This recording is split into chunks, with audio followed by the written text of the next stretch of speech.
પણ એક હિન્દી કવિની કવિતાની એક કડી બહુ સરસ છે કે મૃત્યુ ક્યા ચીજ હૈ મેં તુझे बताऊं,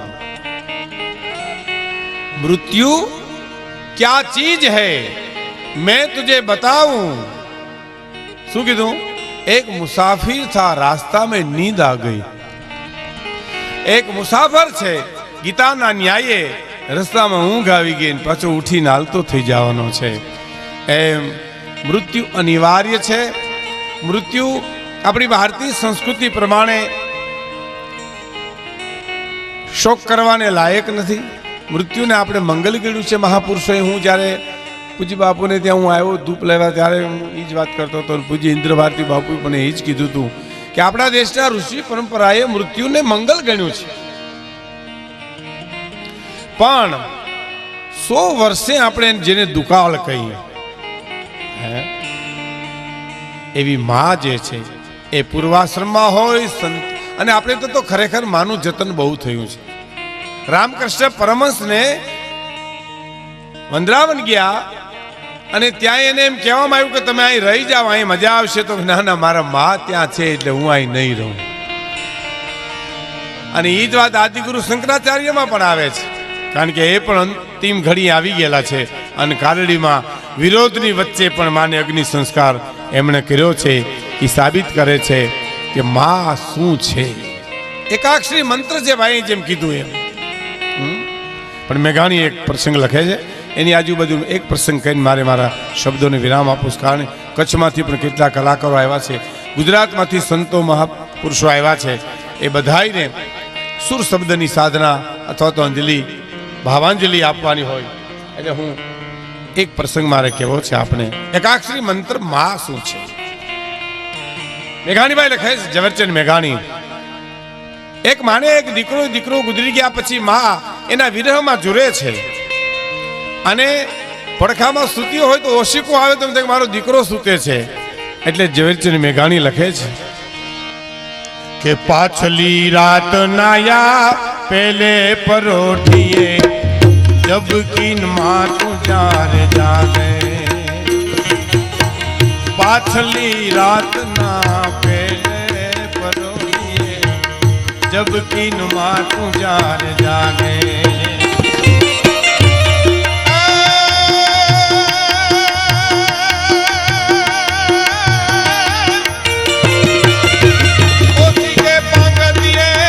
हाथ फैलावता तारा પડખા ખાલી ખાલી લાગે ઓ માં, પાડજે મને હળવો હાથ, પડખો થઈને તને દઈશ રે જવાબ।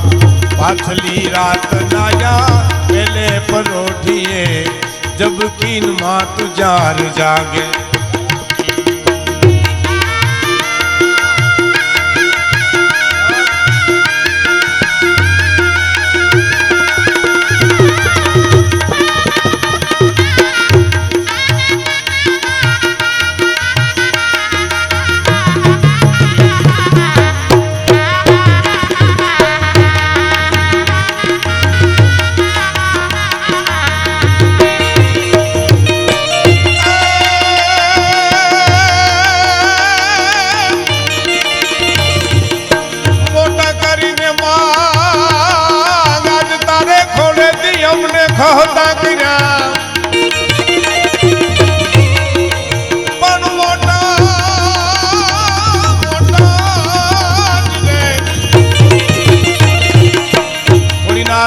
શિવાભાઈ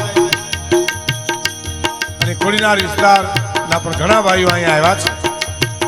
એક એકનું નામ લેવા બેસું તો ઘણી વાર લાગે, પણ મારે એક પ્રસંગ કેવો છે ટૂંકમાં જ। મોટા કરીને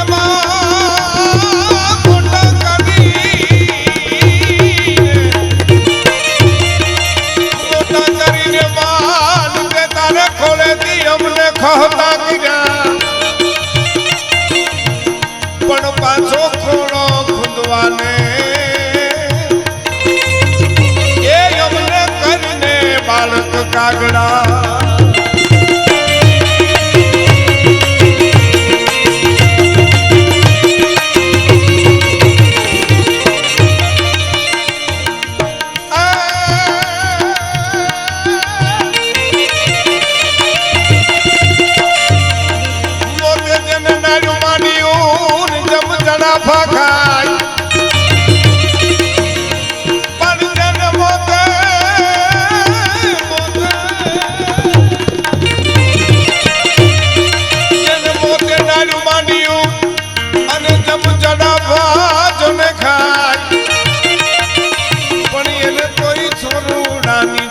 વાતા થાય એને કેમ રે વિહરીએ કાગડા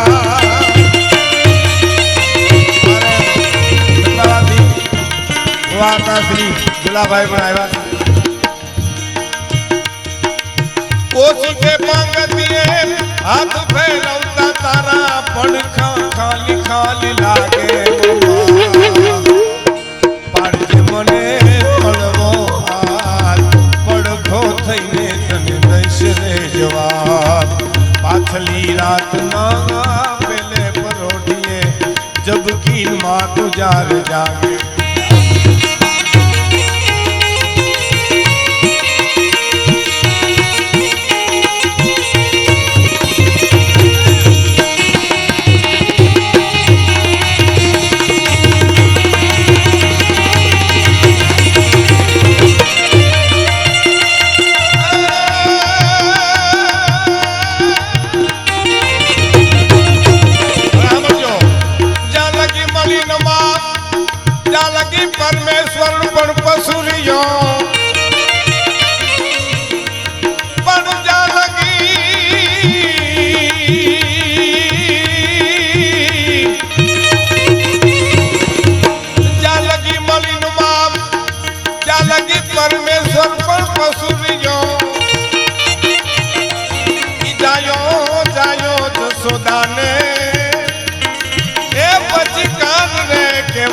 કાગડા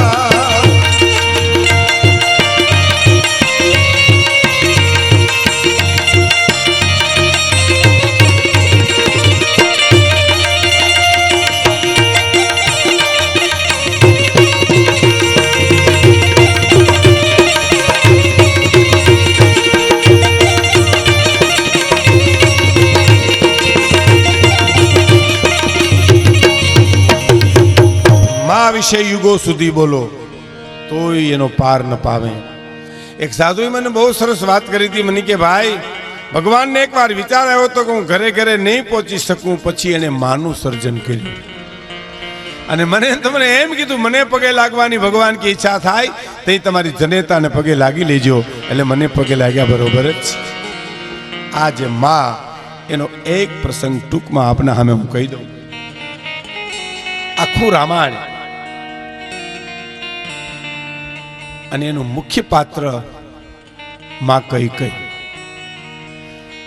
જસ લેવા તો દુનિયા બહુ આવે સતીશભાઈ એક માણસ સારું કામ કરે તો 10 જણા મારા જેવા પૂગી જાય કે આમ જ કરવાનું હતું તો હું તને કાલ કહેતો તો તું તો બીજું કહેતો હતો આ તો માન પાહેરું પડ્યું અટાણે આવ્યો જસ લેવા હે સલાહ દેવાય બહુ આવે પણ આપણા દેશની સંસ્કૃતિ એવી છે કે બાપુ સુખ વેચવા જાવ ને તો હામો લે તો લે ને ન લે પણ દુઃખ તો ઘીરે લેવા આવે એ આ ભારતની સંસ્કૃતિ છે હાથ બહુના વેરને એક બાજુ મૂકી અને દુઃખ લેવા આવે આ દેશના દાખલાનો એક નાનકડો દાખલો હું તમને કહી દઉં કે ડુંગરની ગિરિમાલની માલિપા જોગીદાસ ખુમારને ખબર પડી કે ભાવનગર મહારાજના કુંવરનું અવસાન થયું શબ્દ સાંભળી એ માણસ છીપર ઉપરથી ઊભો થઈ ગયો શેરનાથ બાપુ અને ધીરે ધીરે ધીરે ડગલા માંડતો માંડતો હાદા ખુમાણ બાપો એવો સાહેબ બેટો બાપ તણે જો ચીલે ચાલે નહીં તો એને ધનની કામ ધણી ભરવું લાગે વેરડા બેટો બાપ તણે જો ચીલે ચાલે મેં પૂછ્યું બાપુને એક દી વાત કરી હતી કે હાદા ખુમાણ જોગીદાસ ખુમાણના પિતાજી એનો મારે આમ પ્રસંગ તો માં કઈ નો કહેવો પણ હું ટૂંકમાં જ આપણે કહી દઉં નિમી 11 ને દી યુવાનો આવી અને હાદા ખુમાણને એમ કીધું કે આજે બાપુ નીમ લેવું છે ને પેલા તમારે લેવાનું છે તો બાપા હું ગરઢો માણા હું હવે વૃદ્ધ થઈ ગયો મારાથી નીમ લેવાય નહીં હો હું સવાર લઉં તો બપોરે ન થાય મારાથી કે નહીં બાપુ અમે જોવાનું નક્કી કર્યું કે તમે પેલા નીમ લ્યો પછી જ અમે લઈએ બહુ આગ્રહ કર્યો તારે હાદા ખુમાણે એટલું જ કીધું તું કે બાપા તમે હવ નીમ તો લ્યો એક પછી એક અને પછી અડો થાય તો હું લે એક જવાન ઉભા થઈને કીધું હું આ 4.5 મહિના કીડિયારો પૂરીશ એક જવાન ઉભા થઈને કીધું કે હું ગાયોને નિરણ નાખીશ એક યુવાને ઉભા થઈને એવું નીમ લીધું 4.5 મહિનાનું કે હું કૂતરાઓને રોટલા નાખીશ એ બધાય નીમ પૂરા થઈ ગયા પછી હાદો ખુમાણ ઉભા થઈને સૂરજને પ્રાર્થના કરે કે હે સૂરજ ભલે ઉગા ભાણ ભાણ તું હારા ભામણા તું તો અમારો બાપ કેવા અમારો ઈષ્ટદેવ કેવા બાપ તારા સામે એક નિયમ લઉં છું કે 4.5 મહિના હું સવારના પોરમાં ઉઠી અને દાંતણ કરું અને એ દાંતણના ચીરિયાનો ઘા કરું અને ચતા પડે તો જીવવું, બઠા પડે તેથી મરી જવું. કે ચતા પડે તો જીવવું, બઠા પડે તો મરી જાવું. અને હુરીર નારાયણે 4.5 મહિના લાજ રાખી હતી. બાપને દાંતણના ચીરિયા ચતા જ પડ્યા હતા. એનો દીકરો આજ બાપને કહે છે કે બાપુ મારે ભાવનગર ખરખરે જવું છે. અરે જોગીદાસ તને પકડવા ચોકીઓ મુકાઈ ગઈશ બાપ. ગોહિલવાડ ધણીની નિંદર ઝેર કરી નાખી તે અને તું એમ કે મારે ખરખરે જવું? હા બાપુ એનો કુંવર ગુજરી ગયો છે બાપુ. મને પહાડમાં ખબર પડી. મારી ચિંતા કરવામાં હું જાઉં અને ઉપડ્યો સાહેબ. એ 10નું 15નું ટોળું, 20નું 50નું ટોળું, એ ટોળા ઉપર ટોળા આવે ગામડેથી ખરખરે. એમાં એક ટોળાની માલિપા ફાળીઓ માથે ઓઢી અને ગોઠવાઈ ગયો અને આવ્યો દરબાર ગઢમાં રોતો રોતો. તેથી ઇતર સમાજના માણસોને તો એ રાજના ઇતર માણસો સાના રાખતા હતા બાપુ. પણ આજ તો 18 પાદરનો ધણી ઊભો થઈ ગયો સાહેબ. અને ઊભો થઈ અને બધાને માથે હાથ મૂકતા મૂકતા મૂકતા જોગીદાસ ખુમાણનો વારો આવ્યો. તારે એટલું બોલ્યા હતા ભાવેણાના ભૂ જોગા છાનો રે બાપ. શું કલ્પના તો કરો, શું આ દેશની સંસ્કૃતિ છે. જેને પકડવા માટે જેને ચોકીઓ મૂકી છે, જેની નીંદર જેને ઝેર કરી નાખી છે, એના 18 પાદરનો ધણી એમ કે છે જોગા છાનો રે બાપ. કુંવરની આયુષ જ એટલી છે ને, આપણા હાથની વાત થોડી. અને આમ ફાળી ઊંચું કરીને કીધું બાપુ તમે ઓળખી ગયા મને? કે હા જોગીદાસ ખુમાણ 500માં તારો પડકારો જો પારખી હકતો હોઉં તો તારું રુદન ન ઓળખી શકું, તારો કરુણા ન ઓળખી શકું, તારી વેદનાને હું ન સમજી શકું. અને ખબર પડી કે જોગીદાસ મારો મારો પકડો પકડો ને ભાવનગરના મહારાજના મોઢામાંથી શબ્દ નીકળી ગયા, ખબરદાર જોગીદાસ ખુમાણા બારવટીયો નથી, મારો દીકરો ગુજરી ગયો દુઃખમાં ભાગ લેવા માટે આવ્યો છે. આજે એનો વાળ વાંકો ન થવો જોઈએ સાહેબ. આ દેશની સંસ્કૃતિ. તમે સુખ વેચવા જાઓ તો લેવું હોય તો લે, નકર ન લે. આ દેશ દુઃખ લેવા તો ઘીરે આવે સાહેબ. આપણે એનો એક પ્રસંગ કઈ રામાયણનું જબરજસ્ત પાત્ર, પાયાનો પથ્થર છે. એનું નામ નહીં પાડે કોઈ, પણ એની ઉપર રામાયણની ઇમારત ઊભી છે. કોઈ દી ભૂલતા નહીં, એ હટી જાય પાયો તો ઇમારત હેઠી આવે. એનો એક જ પ્રસંગ, ભગવાન રામ ગેડી દળે રમે છે. એમાં કોઈ આવી કીધું કે તમને સમ્રાટ બોલાવે છે, જમવાનું મોડું થાય. અને રામે કીધું મારી ઉપર દાહ ચડ્યો છે, હું નહીં આવું. બીજો માણસ ગયો, તમને સમ્રાટ બોલાવે છે, દશરથ બોલાવે છે, ના મારી ઉપર દાહ ચડ્યો છે, હું નહીં આવું. એક પછી એક બધા પાછા આવ્યા અને કઈ કીધું હું બોલાવી આવું રાઘવને, હું જાઉં. અને હાથ પાડ્યો, બાપ રાઘવ હાલ, સમ્રાટ રાહ જુએ બાપ, ખાવા હાલ. કે નહીં માં મારી ઉપર દાહ ચડ્યો છે, હું નહીં આવું. નહીં આવું શબ્દ પૂરો થયો અને કઈ જવાબ આપ્યો કે તું નહીં આવી ત્યાં સુધી હું ઘરે નહીં જાઉં. એ હાથમાંથી ગેડીદડાનો ઘા કરી અને ગડગડતી ડોટ મૂકી અને ખોલામાં બેહીને રામ એટલું બોલાતા કે માં બોલાવા તો ઘણા આવ્યા, પણ કોઈ એમ ન કીધું કે તું નહીં આવી ત્યાં સુધી અમે ઘીરે નહીં જાય. માં સાંભળજો મિત્રો, માં હું તને વાલો છું. આ રામાયણનું હૃદય છે હું જે વાત કરું બાપુ. હું તને વાલો છું માં. અરે રામ તું તો મારું આંખોનું રત જ છો બાપ. તું મારા પ્રાણ છો રાઘવ. એમાં હું ખરેખર તને બહુ વાલો છું, બહુ વાલો છું બાપ. તો માં એક કામ મારું કરીશ? એક હોય રામ તારા 1000 કામ કરું, પણ માં કામ અઘરું છે. તો અઘરું હું હોય રામ કે ખોલિયામાંથી પ્રાણ ન કાઢી નાખું તો હું કઈ નહીં. બસ બોલ શું કામ કરવું તારે? અને મહારાજા દશરથને લખાવે બેઠા છે ને, મહારાજા દશરથને યશવંતભાઈ, મહારાજા દશરથને યુદ્ધની માલિપા જેટલા વિજય મળ્યા છે બધા કઈને આભારી છે. કઈ જેવી સુરવીર બાઈ તમને આ દુનિયામાં મળે નહીં. એ એમ કે છે ખોલિયામાંથી પ્રાણ કાઢી નાખું. ને રામે હલવે કરીને એટલું કીધું કે ના માં એ હેલું છે, મારું કામ બહુ અઘરું છે. કે તો બોલ શું કરવું? મારા પિતા પાસે 2 વચન લેણા છે. હા માગી લ્યો ને માં, મારે ઋષિઓનું કામ કરવું છે. મારી મનુષ્યની જે યાત્રા છે ને એ પૂરી નહીં થાય, તું મને મદદ નહીં કરતો.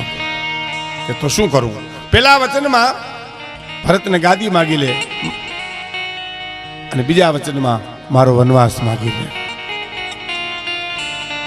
અને એમ કહેવાય છે બાબુ કે કઈ રોઈ નહોતી આહુડા પાડ્યા નહોતો, આહુડાને પી ગઈ હતી બાઈ. અને એટલું બોલી હતી કે મારો રામ જો રોટલો ખાવા આવતો હોય તો એ કરવા તૈયાર છું. આઈલને બાપ સૂર્યચંદ્રના તેજ રહેશે તો હું તારું નામ લેવા કોઈ તૈયાર નહીં થાય એમ રામે કીધું તું કીધું કે મને ખબર છે બધી, પણ તું જો રોટલો ખાવા આવતો હો. મારે આપને હવે હાવ ટૂંકમાં કેવું છે કે જ્યારે એ વખત વચન માગવાનો આવ્યો ટૂંકમાં, અને મહારાજા દશરથ એમ કહે છે મારી પાસે માગી લ્યો. તારે કીધું માગવું માગવું તો ઘણા કીધું, પણ તમે લેણું ક્યાં આપ્યું છે? હવે આ બાઈને જે બતાવી છે પિંગલસિંહ બાપુ જામનગર આપણા, એનો ચિતાર મારો એમ કેવો છે. એને કીધું માગું માગું તો ઘણી વાર તમે મહારાજ કીધું મને, પણ મને ક્યાં તમે કઈ આપ્યું છે? મારા બે વચ્ચે લેણા છે એ તમે ક્યાં આપ્યા છે? કે મારો બોલો સ્વભાવ હું ભૂલી ગયો, 2 ની 4 માગી લ્યો. કઈ તો કે કવિ એમ કે છે 2 તો બસ થઈ પડશે, 4 ની માગવાની જરૂર નથી મહારાજા. અને પેલું વચન માગ્યું રામને ગાદી કબૂલ, બીજું વચન માગ્યું ભરતને ગાદી, બીજું વચન માગ્યું રામને 14 વર્ષનો વનવાસ. અને ચક્કર આવ્યા અને ધરતી ઉપર દશરથ ઢળી પડ્યા છે. આ રામાયણ કે છે. પણ જામકલ્યાણપુરના તાલુકાના ગામડામાં આયરના ગામમાં રામ વનવાસનું મેરાણભાઈ નાટક થયું. અને બુઝુર્ગ જે હતો એને દશરથનું પાત્ર લેવાનું હતું. આગલેથી ડાયરેક્ટરે એમ કીધું તમે એવી રીતે કઈ વચન માગે ધરતી ઉપર ઢળી પડો કે આમ લોકોને એમ થઈ જાય કે વાહ દશરથનો પ્રેમ, વાહ દશરથનો પ્રેમ. એટલે ગામડાનો માણા એ વખતે તો એવા નાટક થતા ને કે હું પ્રયત્ન કરીશ. ને બીજે દિવસે સ્ટેજ ઉપર આવીને કઈ વચન માગ્યા અને માણસ ચક્કર ખાઈને ધરતી ઉપર ઢળી પડ્યો, પણ પ્રાણ નીકળી ગયા. સાહેબ રાવણ એના પ્રાણ નીકળી ગયા, દશરથનું પાત્ર લીધું. આજે એનો પરિવાર પણ છે એ દશરથ ઢળી પડ્યા. એને શું કીધું પિંગલસિંહ બાપુના શબ્દોમાં કે તારો ભરતજી એ ભલે ને ગાદીએ આવે રે વનનો દે મારા એ રામને રેજી. ભરત ભલે ગાદી આવે બસ, પણ મારા રામને વન દેમાં બસ. તો કે કા હા પાડો અને કા ના પાડો, ત્રીજી વાત નથી મારે તમારી સાંભળવી સાહેબ. જેમ નાગણી સામે ચડે એમ ફૂણ ચડાવીને બેઠી હો. કેટલી કઠણ થઈ છે મોરારી બાપુ બોલ્યા હતા એકવાર, કેટલી બાઈ કઠણ થઈ છે સાહેબ રામના કામ કરવા માટે. પછી 2 ડારા બતાવ્યા છે, 2 ડારા. એક શક્તિ બતાવી છે દશરથે અને બીજી કરુણા બતાવી. શક્તિમાં શું બતાવ્યું? એને શું કીધું કે અયોધ્યાએ બીજું તારું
આબેથી ઉતારું, છટકી બતાવી ને ઊંચા કરીને ધમકી આપી એમ કહો તો કહેવાય. અયોધ્યા એટલે હું આમ આંચકો મારું તો દશરથ કે આપમાંથી હેઠું ઉતરે ને પાટું મારું તો પાતાળમાંથી અયોધ્યા આવે. પણ મોત કાં બગાડી કઈ મારું તોય બાઈ શું બોલી ખબર? કાં હા પાડો અને કાં ના પાડો, બસ બીજી વાત નહીં. હવે એની કડી છે ને એ તો ભલભલી આર્ય નારી હલી જાય હો સાહેબ. પણ શું એને હિંમત કરી છે? મહારાજા દશરથે શું કીધું કે તો તને પાયે લાગુ અને કે તો પ્રાણ ત્યાગું, કે તો તારા પગમાં પડી જાઉં કઈ કઈ આ આર્ય નારી આદેશની સહન ન કરી શકે સાહેબ.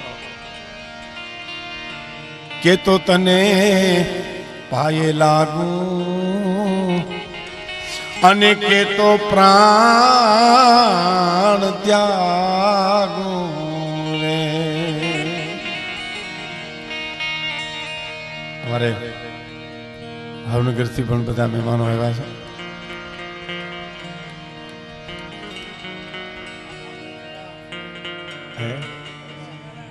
હા હા હા બરાબર જી જી હા રાઈટ.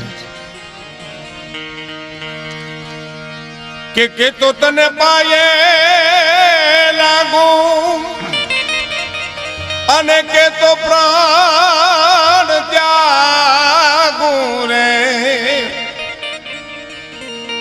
અને કે તો ભિખારી બનીને હું ભિક્ષા માગું પણ વનનો દે મારા એ રામ ને રે.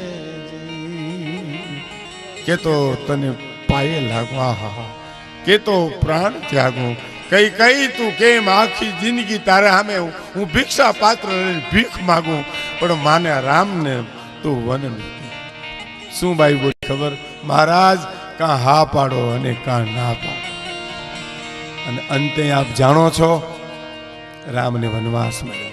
મહત્વનો પ્રસંગ મારે માનો એ કેવો છે કે રામ વનમાં ગયા તો લક્ષ્મણે તૈયારી કરી કે મારે પણ આવવું છે તો માતાજીને રજા લઈ આવો. સુમિત્રાના પગમાં પડી અને લક્ષ્મણે એટલું કીધું હું રામની હારે વનમાં જાઉં છું. અને મા સુમિત્રાએ એટલું કીધું કે જહાં રામ તહાં અવધ નિવાસા. હે લક્ષ્મણ રામ હોય ત્યાં જ અયોધ્યા હોય. બાપ મારી રજા લેવાની હોય હે આવીને કીધું કે હું રજા લઈ આવ્યો એમ તો કહા હવે મહત્વની રજા લેવાની બાકી છે. કઈ ઉર્મિલાજી અને ઉર્મિલાજીને ઓરડે જઈને કીધું કે હું વનમાં જાઉં છું રામની સાથે. અને બાપુ ઉર્મિલાએ જે કીધું છે કે જાઓ છો તો સારું કર્યું નકર હું તૈયારી કરવાની હતી હું જવાની હતી પણ હવે આપ જાઓ છો તો મારી એક ઈચ્છા છે કે મારે ઓરડે થઈને જાયજો તમને હું વિદાય આપી શકું અને રામના છેલ્લા દર્શન કરી શકું. અને જેથી રામ લક્ષ્મણ સીતાજી જ્યારે એમ કહેવાય છે કે અવધમાંથી હાલ્યા ત્યારે કવિ દાદની કલમ લખે છે કે કરુણા કેટલી છવાણી છે.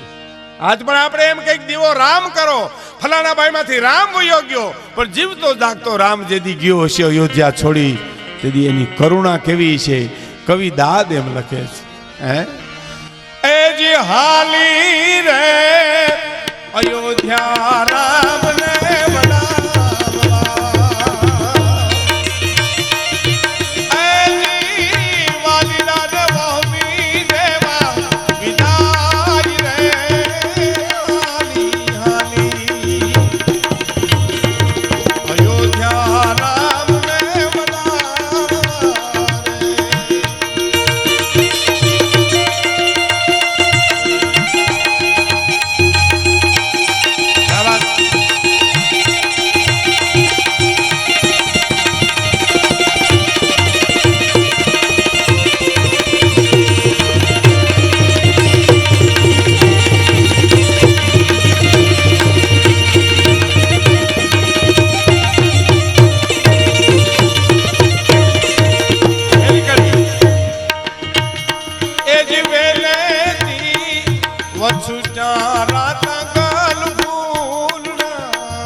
જોજો બાપુ, બે જ કડી મારે કેવીશ. દાદની કલમ શું જુદી ભાત પાડે છે. હાલી અયોધ્યા રામને વલાવવા, વાલીડાને વહમી દેવા વિદાય, અને વેલેથી વછુટા રાતા ગલ ફૂલડા. રઘુકુળની વેલમાંથી 3 ફૂલા છૂટા પડી ગયા અને ઉગ્યું ગોજારું પ્રભાત. હોનાનો હુરજ ઉગવાનો હતો, ત્યાં ત્રાંબા વર્ણો હુરજ ઉગ્યો. પણ દાદુભાઈની કલમની તાકાત જોજો. એ જી ધ્રુજી રે ધરણીને મેલાયે ને ધ્રુષકારે, એ જી રોયા જો ને મરસિયાના એ રાગ રે હાલી રે અયોધ્યા રામ ને વલાવવા રે. ધ્રુજી ધરણીને મેલા ધ્રુષ્ક્યા, રોયા છે મરસિયાના રાગ. રાગની વાહે રાગનું જો મૃત્યુ થયું એમ કહેવાય છે. મનુભાઈ એકવાર બોલ્યા હતા, મનુભાઈ મિશાણ, કે રાગોના જ્યાં જન્મસ્થળ જન્મ છે ત્યાંનું સંગીત જુઓ તો બાળપણ લાગે, યુવા અવસ્થા અમુક પ્રદેશમાં તો એ સંગીત યુવા જેવું લાગે. પણ સૌરાષ્ટ્રની ધરતીમાં 36 રાગ રાગણીના કેચક મૃત્યુ થયા, એની પાછળનો જે રાગ નીકળ્યો ને એ મરસ્યો છે સાહેબ. એટલે મરસ્યો હલાવી નાખે છે મને અને તમને. રોયા છે કાંઈ મરસ્યાના રાગ. પણ હવે જે દાદુભાઈ લખે છે કે રામ ગાદીએ બેહવાના છે, એ હરખમાં અવધના માણસોએ ચોક પૂર્યા, તોરણ બાંધ્યા હતા હાચા મોતીના. અને હાચા મોતીના જેના ઘરમાં નહીં હોય એને આંબાના અને આસોપાલોના પાંદડાથી તોરણ બાંધ્યા હતા. પણ ખબર પડી વાયુ વેગે કે રામ તો વનમાં વયા ગયા. દાદુભાઈ લખે એ જી ટોડલે ટાંકેલા તોરણ ત્રુટિયા રે, એ જી વિખાણા મોતીના ભરિયલ તો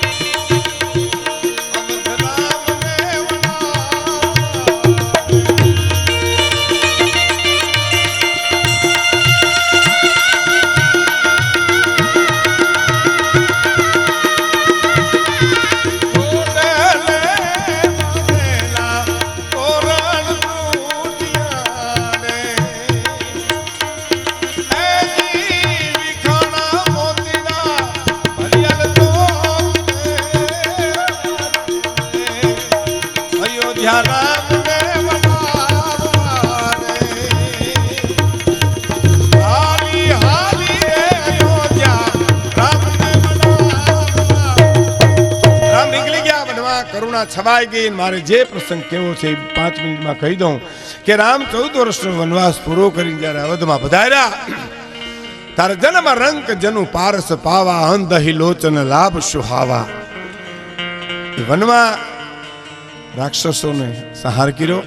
પણ મારે મહત્વની વાત હવે આપને જે કહેવી છે કે રામ વનમાં વયા ગયા પછી મોસાળમાં જે ભરતજી આવ્યા અને ભરતને જે કરુણાની ખબર પડી.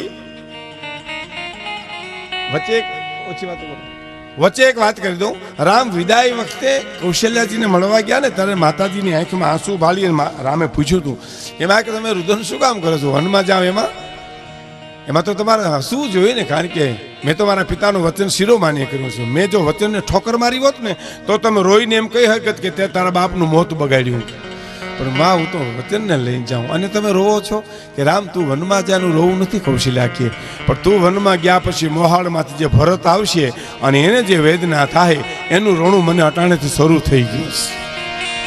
આ તમે જોઈજો આમ વા કઈ અહીંયા કૌશલ્યા એક ભરતની ચિંતા કરે છે, એક રામનું કામ કરે છે. આ દેશની આર્ય નારી જોઈજો સાહેબ, શક્તિ જોઈજો. પછી ભરત બહુ બોલ્યા છે, રામાયણમાં બહુ બોલ્યા છે. એનો એક જ શબ્દ કહીને મારે વાતને પૂરી કરવી છે. ઘણું બોલ્યા, મા તારા પેટમાં હતું તું મરી કેમ ન ગઈ? મા તે મારા બાપનું મોત બગાડ્યું. મા હવે હું તને આજથી મા નહીં કહું. એ મા નહીં કહું શબ્દ પૂરો થયો ને અને કહીને એમ થયું હાય હાય રાખ થઈ ગઈ બાઈ સાહેબ. કઈનું બધું લૂંટાઈ ગયું એમ રાખ થઈ ગઈ. હું માં નહીં કહું. એટલું કહીને વયો ગયો.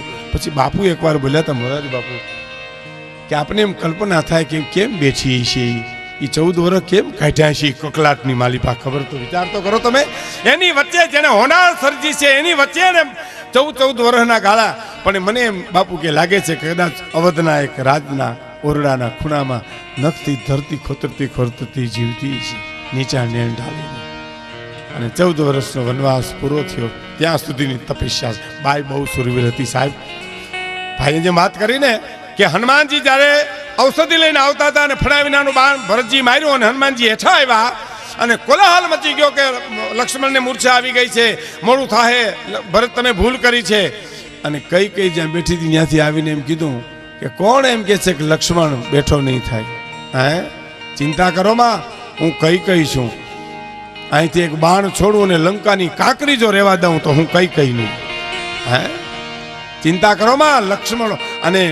અને મહાપુરુષો તો એમ કે છે કે એ બાણ જે છોડ્યું ને એ 31મું બાણ હતું ને જે રામે રાવણને માર્યો, એ તો કઈનું છોડેલું ભાથામાં પોતે રાખ્યું હતું રામે. અને એમ કીધું તું જ્યારે 31મું બાણ છોડતી વખતે આભા મંડળની મારી પર ચક્કર મીનું ચકરાવે ચડ્યું તો એ રામને એમ બોલવું પડ્યું છે કે બાપુ કે હે માં, હવે રાવણને મારવાનો જસ તો મને લેવા દે, એટલું તો કહે. એમ ઈ બાણ પાથામાં વયું ગયું, ઈ 31મું બાણ માર્યું અને રાવણ મર્યો છે. ઈ આજ બાઈ ધરતી ખોતરતી બેઠી છે. રામ બધાઈને મળ્યા છે એવો ભાસ થયો. ઓરડાની માલિપા જઈ અને માને પગે પડ્યા. ત્યારે કઈ જે વર્ષો પહેલા, એટલે કે રામ નાના હતા અને વચન આપ્યું કે હું માગી લઈશ વચન તારા કાર્ય સિદ્ધ કરવા માટે. તેથી આહુડા પી ગઈ હતી. એ બધા આહુડા આજ આંખમાંથી છલકાણા છે સાહેબ. રામના ચરણો ભીજાઈ ગયા. રો મંડી કઈ રોવે એટલે સાહેબ. રામ હાલી ગયો. માં તું રડીશ માં, તું રોઈશ માં, તું ન હોતો હું કાંઈ ન કરી શકવાનો હતો માં. આ જનની તારો છે પરતાપ. મને કેવા મિત્રો મળ્યા, કેવા દુશ્મન મળ્યા, સમયનું મને ખબર પડી. માં તું ન હોતો મારાથી કાંઈ ન થાત. માં તું રડીશ માં. તો આંખમાંથી આહું સુકાતા નથી. તારા રામ એમ કે છે, સાંભળજો માં, કંઈક માગી લ્યો ને મારી પાસે. હું આજ તારો દીકરો નથી બોલતો માં, હું કૌશલ્યાનો દીકરો નથી બોલતો, તારો દીકરો નથી બોલતો, દશરથનો દીકરો નથી બોલતો, અવધના રાજનો રાજકુમાર નથી બોલતો, પણ હું એક બ્રહ્મ તરીકે તને એમ કહું છું. ખુલાસો કર્યો, બ્રહ્મ કહું છું, કંઈક માગી લેવા. અને પછી કઈ કે એમ કે અરે તું હજી મને માગવાનું કે બેટા, મારે માગવા ત્યાં હોનાર ફરજી છે અને હજી માગવાનું કે. અને રામ, હું માગવાનું પ્રયાણ કરીશ તો ધરતીના છેડા છૂટી જાય દિગ્પાલોના હાથમાંથી. હું માગવાનું પ્રયાણ કરીશ તો ધરતી રાહતાળ જાય છે કે ભલે માં આપ જમીનના કણા ભેળા થઈ ગયા. હું રાઘવ કહું છું, હું બ્રહ્મ કહું છું, માગી લે. સાંભળજો મિત્રો, તારે કઈ એટલું બોલે છે કે તું બહુ મને કહેતો હો માગવાનું, તો રાઘવ તને હું ક્યાંય કામ આવી હોઉં. મેં તારું કાંઈ પણ કામ કર્યું હોય તને જો કેમ થતું હોય મારે મારી માને કંઈક દેવું છે તો ભરતને બોલાવીને કે મને માં કે. બસ મને હું તને માં નહીં કહું એટલું કહીને વયો ગયો. તેદીનો મારો જીવ મૂંઝાય છે રાઘવ, મારો જીવ મૂંઝાય છે. એને કહે મને માં.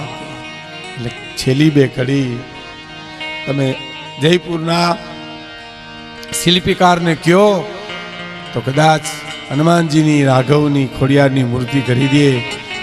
ત્રિભુવન ભીમજીને તમે કોઈ પણ હીરો સોનું આપો તો ના એની કેરેટ નક્કી કરી દે. પણ કવિ એમ લખે છે કે જેનો ત્રાજવે તોલ તોલાઈ નહીં, જેના ઢાકણે ઘાટ ખડાઈ નહીં,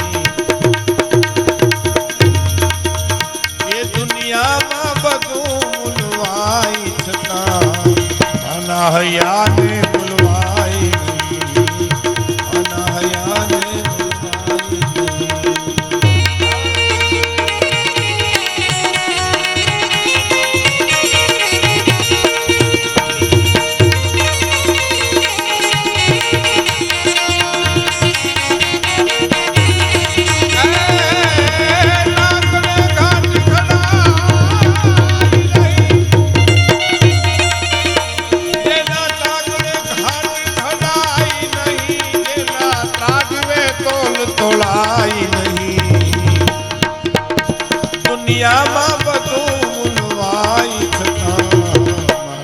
હૈયાને મળવાય, બધા હૈયાને.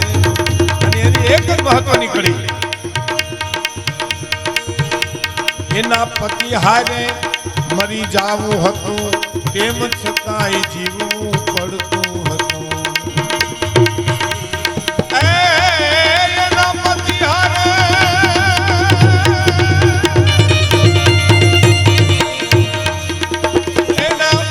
હારે મરી જાવું હતું, તેમ છતાંય જીવવું પડતું હતું. કારણ એના ખોળામાં બાળક રમતું હતું, એના ખોળામાં બાળક રમતું હતું, એના ખોળામાં બાળક રમતું હતું, એના ખોળામાં. છેલ્લી એક કડી પૂજ્ય જમના માને શ્રદ્ધાંજલિ દેતા મને આ ગમે છે. સાર આખી માના ગુણગાનનો સાર જેમાં આવે છે. કવિતા લાંબી છે, કવિતા લાંબી નથી, પણ એની એક મહત્વની કડી કે આંધલી માને જે એના દીકરાના બધા સમાચાર આપે છે કે તારો દીકરો આમ રહે છે, તેમ રહે છે, હોટલમાં ખાય છે, તારા માનું જે હૈયું બોલે છે સાંભળીને મારા શબ્દોને વિરામ આપી દઉં.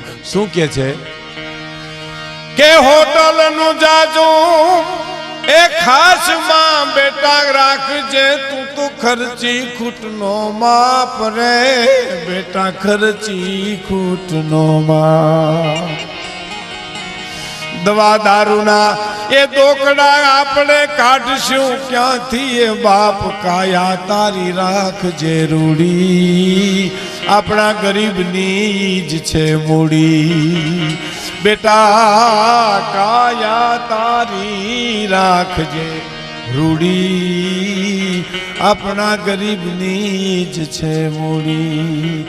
કાયા તારી રાખજે રૂડી, અમે ગરીબની